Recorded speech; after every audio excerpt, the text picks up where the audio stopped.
Hey guys, it's Shane with Excessive Performance again, and this time we're taking a look at the Dean Dymo Flange.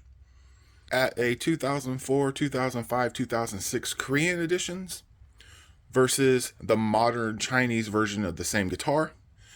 As you can see, this guitar, the finish is a little, it's like they took a picture of it and printed it out. I don't know, it just doesn't have the same brilliance. It doesn't have the same coloring. It's a lot more, we'll say, high definition look to the Korean made guitar. But both of them are Floyd Rose equipped. They both have the Seymour Duncan in the bridge. So effectively they're the same guitar from a distance, but once you take a closer look, you'll see that they're quite a bit different in weight, thickness, materials used, and things like that, just like the other Chinese versus Koreans. So as I mentioned, the graphic on the Chinese, the new model, it doesn't have as brilliant a colors. And most notably, when you start looking at the black on the flames isn't really black. It's almost like there's still orange behind it. So I don't know what they've done, what the difference is in the graphics, but the Chinese version is definitely not as nice looking as the Korean one. A body width of 1.56 inches, and like most MLs, 24 and 3/4 inch scale length. We have a nut width of 1.72 inches, and that's going to grow to 2.05 inches when you get to the 12th fret. And our modern neck depth is going to be 0.85 inches at the 1st fret. We're going to see that grow to 0.94 inches at the 12th fret. And our neck dimensions are definitely going to be a V shape on this one at the 1st fret. And at the 12th fret, it's just a little bit wider, but you can definitely see how this is considered a V-neck, and you can definitely feel it. And it looks like we have a neck radius of 10 inches. Alright, so the modern version of the Dymo Flange weighs 7 pounds, 13.9 ounces. Alright, and we start with a body measurement of 1.63 inches. And as always on MLs, we have a scale length of 24 and 3/4 inches. And the Korean version is going to have a radius of 10 inches as well. And we have a nut width of 1.7 inches. And that's going to grow to 2.06 inches at the 12th fret. And we have a 1st fret depth of 0.88 inches. And then that measurement's going to grow to 0.96 inches at the 12th fret. And as you can see, 1st fret on the Korean, we no longer have that V shape that we have on the new Chinese models. It's more of a C, which remains that way at the 12th fret as well. And the Korean model is going to come in at 8 pounds, 10.5 ounces. So we got a full pound more. Alright, so the Seymour Duncan dime blade in the bridge on the Chinese model is going to read 15.69 ohms. And in the neck position, that pickup is going to be 13.95 kilo ohms. The Korean model is going to read 16.14 kilo ohms. And in the neck position, we got 7.43 kilo ohms. Okay. Again, these have the same pickup in the bridge, but the neck pickup, they're different. So the difference is in the bridge.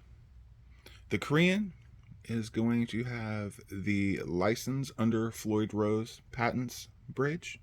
Okay. The main difference that you're going to find with these is that this section here, it's at an angle. Okay. Which is going to make intonating them quite difficult, because the tool that you buy to intonate a Floyd Rose is going to work on a bridge like this, the Floyd Rose 1000, that is flat on the tailpiece, because it clamps on and then it moves the saddles back and forth with the adjustment screw on the tool. So that's going to be the main difference between the two. Other than that, I mean, they're essentially the same pieces, and you can upgrade to a fully licensed or vice versa. You can put pretty much any Floyd Rose where Floyd Rose once went. So you can go more modern, you can go old classic, you can do different colors, you can do pretty much anything you want with them. But from my experience, the 1000 and the license under Floyd, I've never had any issues with them. Mainly, the only thing I've done has been cosmetics and then a brass block. The only real issue I've ever had is the Dean from Hell, or the lightning bolt. That one had really noisy springs, but this Dymo flange does not seem to have that issue. Whereas this guitar, they've already upgraded the springs when I got it. Again, of course, it's missing the back plate. And like all the Korean, they have a brass block instead of aluminum. It's just not a big block, which is what I always end up switching to if I'm keeping the guitar. It seems to make a pretty nice improvement. The thing worth mentioning is how the arm attaches to the body. On the Korean version, or the licensed, the arm screws in to the body. There is no, the threads are in the body. Whereas on the 1000, you have this type of arrangement. So it just slides in, and the attachment is made via this.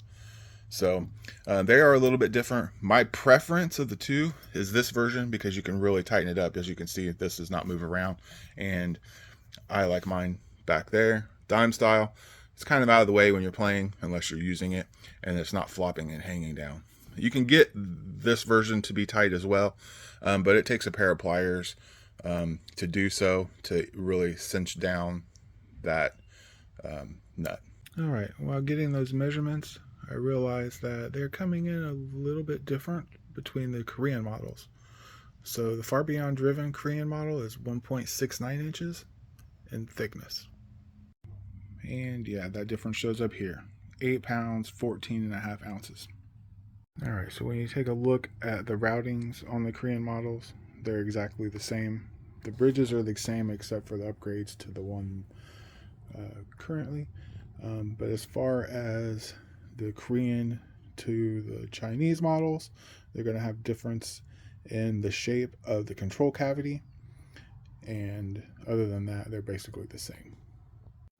All right, so we're not going to take these guitars further apart. We just wanted to highlight the features of them and the differences between the two of the same finish, and then also the differences between the Korean models.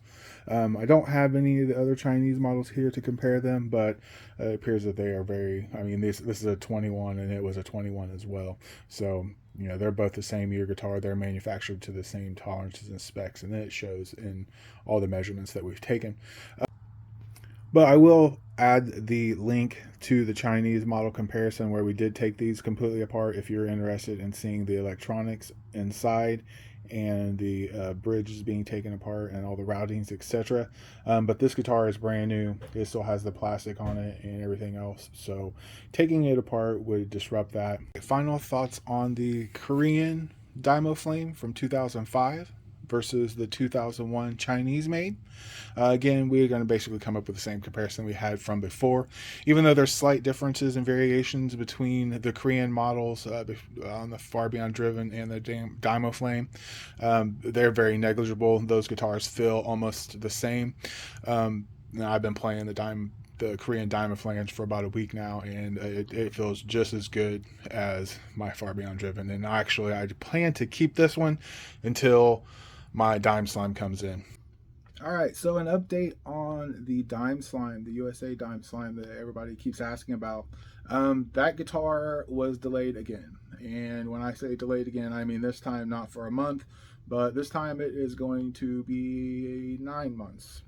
It was supposed to be done in March of this year for my birthday. Looks like it's going to be next year for my birthday. They were like, oh, it might get pushed back to February, but at that point, who knows? So we're not expecting that anytime soon now. I know that they have always been notorious for taking a long time when you go and get custom shop guitars from Dean. But that is definitely holding true in this case. At least that's my experience. So, but like I said, the big thing was worried that we're not going to get it at all, and that is not the case. So we'll be patient and wait for that to arrive. All right, well, that's going to be it for this video. If you guys like this video and enjoy this type of content, please give us a like and a subscribe. I know, as a foreshadow, we have a Joe Perry Boneyard that is on the way for review. And I also have a 2008 Epiphone Slash to compare, because we've already did a November burst. So now we have a tobacco burst to compare to that with the other specs of everything else that we've looked at. Till then, everybody take care, and we'll see you on the next episode.